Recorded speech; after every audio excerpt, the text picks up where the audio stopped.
اعوذ باللہ من الشیطان الرجیم بسم اللہ الرحمن الرحیم السلام علیکم ورحمۃ اللہ وبرکاتہ۔ صاف دل عورت کی 5 نشانیاں۔ نبی کریم صلی اللہ علیہ وسلم کا یہ فرمان ضرور سن لو۔ نبی کریم صلی اللہ علیہ وسلم نے فرمایا، اچھے اور صاف دل انسان کے اندر یہ 5 نشانیاں ضرور ہوتی ہیں۔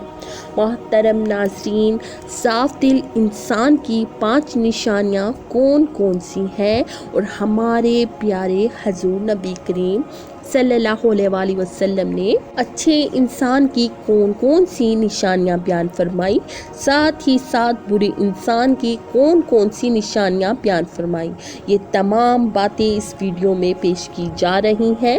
محترم ناظرین، سب سے پہلے بات کرتے ہیں کہ صاف دل انسان کی 5 نشانیاں کون کون سی ہیں۔ ماہرین نفسیات کے مطابق صاف دل انسان میں یہ 5 نشانیاں پائی جاتی ہیں۔ نمبر 1، ایسا شخص جو بہت جلد جذباتی ہو جاتا ہے، یعنی جب اس کے سامنے کوئی غلط بات کی جائے تو اس بات سے قطع نظر کے آگے کون بیٹھا ہے یا اس کے جذباتی پن کے کیا کیا نقصان ہو سکتے ہیں، وہ کھل کر اپنی سچائی کا اظہار کرے گا اور اس مقصد کے لیے جذبات کا سہارا لے گا۔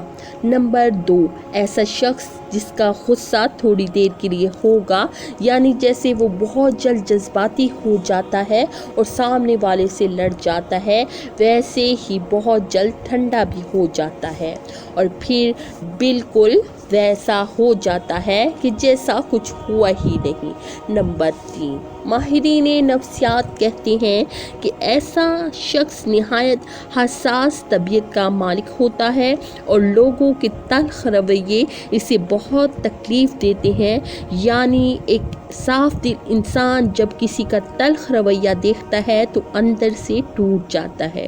نمبر 4، ایسا شخص جو ہر رشتے کو دماغ کے بجائے اپنے دل سے نبھائے گا، یعنی جس کے ساتھ تعلق نبھائے گا دل سے نبھائے گا، پورے کا پورا اسی کا ہو جائے گا اور ہر دم اس کی خیر اور بھلائی کے لیے برقرار رہے گا۔ نمبر 5، ماہر نفسیات کے مطابق ایک اچھے اور صاف دل انسان کی 5ویں نشانی یہ ہے کہ ایسا شخص کبھی کسی کے دل میں اپنے لیے وہ خلوص اور محبت نہیں جگا پائے گا جو وہ دوسروں کے لیے محسوس کرتا ہے، جبکہ اس کے برعکس چلاک، ہوشیار، مکار اور چپلوس قسم کے لوگ سب کے پیارے ہوتے ہیں۔ محترم ناظرین، یہ وہ 5 نشانیاں ہیں جو ایک صاف دل انسان کے لیے ماہر نفسیات بتاتے ہیں۔ آئیے اب اس کائنات کے سب سے بڑے امام اور پیشوا نبی آخر الزماں حضرت مصطفیٰ صلی اللہ علیہ وسلم کی زبان اقدس سے جانتے ہیں کہ اچھے اور صاف دل انسان کی کیا خوبیاں ہیں۔ امام بخاری رحمۃ اللہ علیہ نے کتاب الادب المفرد میں لکھا ہے کہ حضرت اسماء بنت یزید رضی اللہ تعالیٰ عنہا فرماتی ہیں کہ ایک دن جناب رسول صلی اللہ علیہ وسلم نے فرمایا کہ کیا میں تمہیں تمہارے اچھے لوگوں کے بارے میں نہ بتاؤں؟ صحابہ کرام نے عرض کیا، یا رسول اللہ ضرور آگاہ فرمائیں۔ جناب نبی اکرم صلی اللہ علیہ وسلم نے فرمایا، وہ لوگ جنہیں دیکھا جائے تو خدا یاد آ جائے، یعنی جن لوگوں کو دیکھ کر خدا یاد آ جائے وہ تم میں سے اچھے لوگ ہیں۔ اس کی 2 صورتیں بیان کی جاتی ہیں۔ پہلی صورت یہ ہے کہ وہ اللہ تعالیٰ کے نیک بندے جن کی عبادت، نیکی اور تقوی کی جھلک ان کے چہروں پر نور کی صورت میں دکھائی دیتی ہے اور انہیں دیکھ کر دل میں خیال آتا ہے کہ اس قدر بارونق اور پرنور چہرہ کسی اللہ والے کا ہو سکتا ہے۔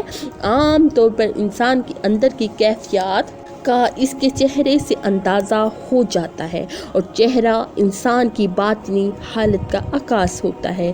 غصہ ہو یا خوشی، غم ہو یا راحت، ناراضگی ہو یا رضامندی، انسان کے چہرے سے اس کا پتہ چل جاتا ہے۔ اسی طرح انسان کے نیک اعمال اور برے اعمال کے اثرات بھی چہرے سے ظاہر ہوتے ہیں۔ بخاری شریف کی ایک روایت کے مطابق حضرت صلی اللہ علیہ وسلم نے اپنے ایک خواب کا منظر بیان فرمایا۔ کہ میں نے ایسے لوگوں کا ایک ہجوم دیکھا جن کے چہروں کی کیفیت یہ تھی کہ چہرے کا نصف حصہ خوبصورت اور باقی نصف حصہ بدصورت تھا۔ فرشتوں سے پوچھا کہ یہ کون لوگ ہیں؟ انہوں نے بتایا یہ آپ صلی اللہ علیہ وسلم کی امت کے وہ لوگ ہیں جو اچھے اور برے اعمال غلط ملت کرتے رہے اور اعمال صالحہ بھی انہوں نے کیے ہیں اور اعمال سیام میں بھی پیچھے نہیں رہے۔ ان کے نیک اعمال ان کے چہرے پر حسن کی صورت میں نظر آ رہے ہیں اور برے اعمال چہروں پر بدصورتی کے طور پر نمایاں ہے۔ اس لیے اللہ تبارک و تعالیٰ کے نیک اور مخلص بندوں کے چہروں پر ان کے خلوص اور نیک اعمال کا نور ہوتا ہے اور ان کے بارونق اور نورانی چہروں کو دیکھ کر خدا کی یاد تر و تازہ ہو جاتی ہے۔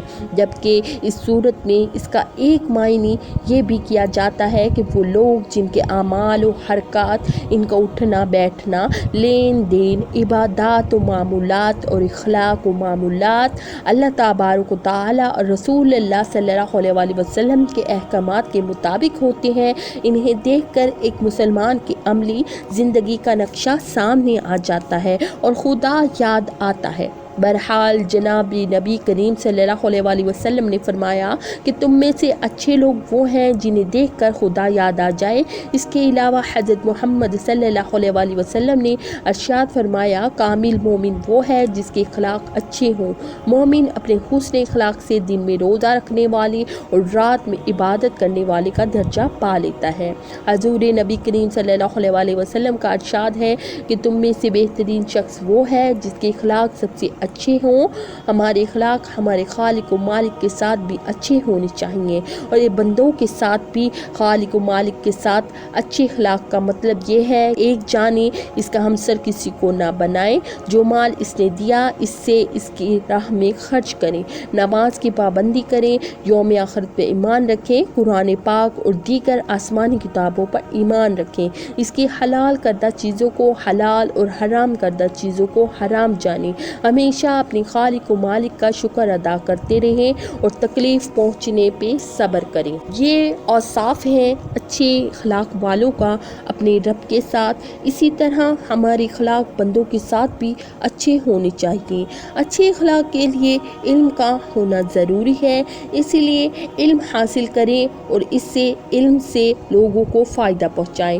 ماں باپ کی فرمانبرداری کریں، انہیں کبھی جھڑکیں نہیں، ان کے ساتھ نرمی سے بات کریں، انہیں اف تک نہ کہیں، ان کی صحت کا خیال رکھیں، ان کو اپنے ساتھ رکھ کر ان کی خدمت کریں۔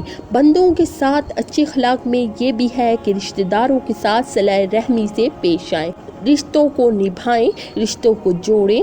حضور نبی کریم صلی اللہ علیہ وسلم کا ارشاد ہے کہ جو تمہیں محروم کرے تم اسے عطا کرو۔ ایک اور جگہ آپ صلی اللہ علیہ وسلم نے فرمایا کہ لمبی عمر چاہتے ہو تو اپنے رشتہ داروں کے ساتھ صلہ رحمی کرو۔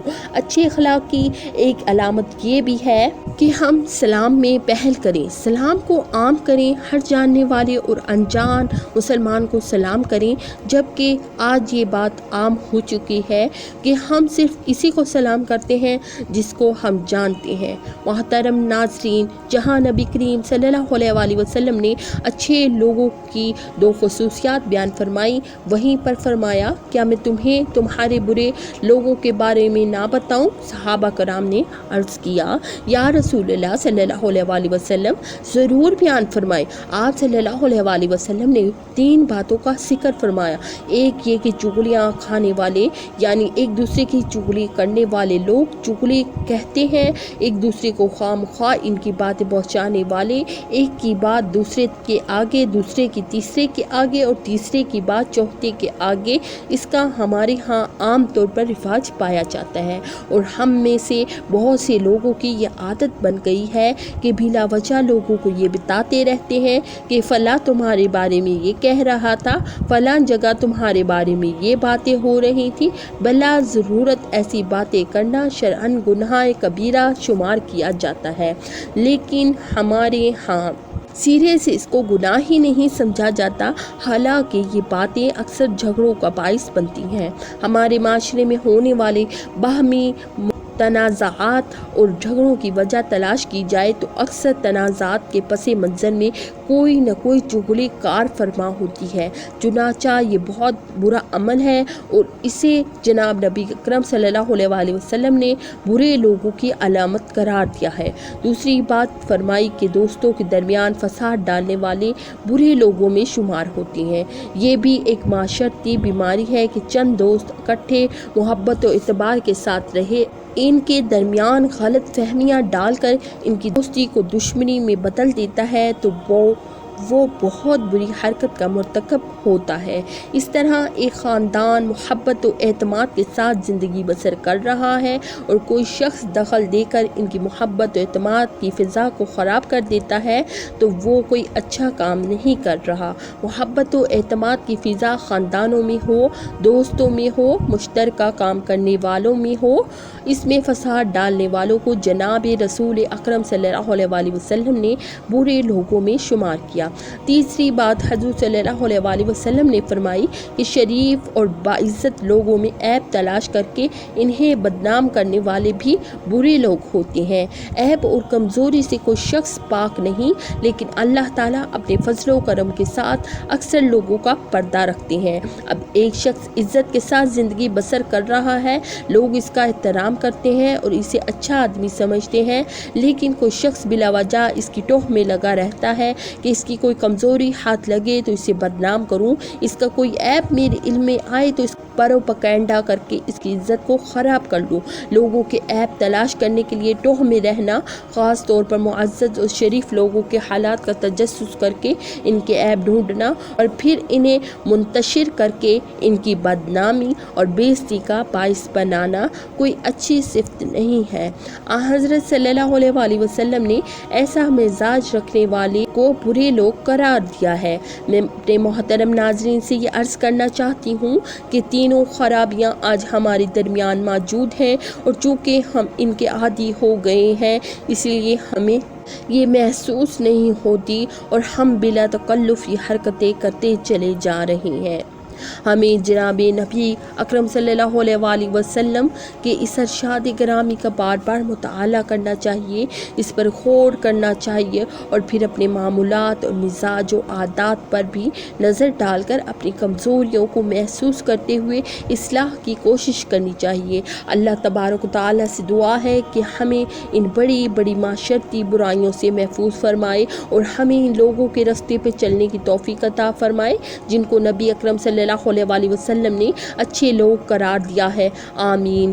ناظرین، کامنٹ باکس میں اللہ کے 99 ناموں میں سے ایک نام ضرور ٹائپ کریں۔ اللہ تعالیٰ ہماری اس کاوش کو قبول کرے اور لوگوں کو ہدایت نصیب فرمائے، آمین۔ اللہ تعالیٰ آپ کا حامی و ناصر ہو۔ السلام علیکم ورحمۃ اللہ وبرکاتہ۔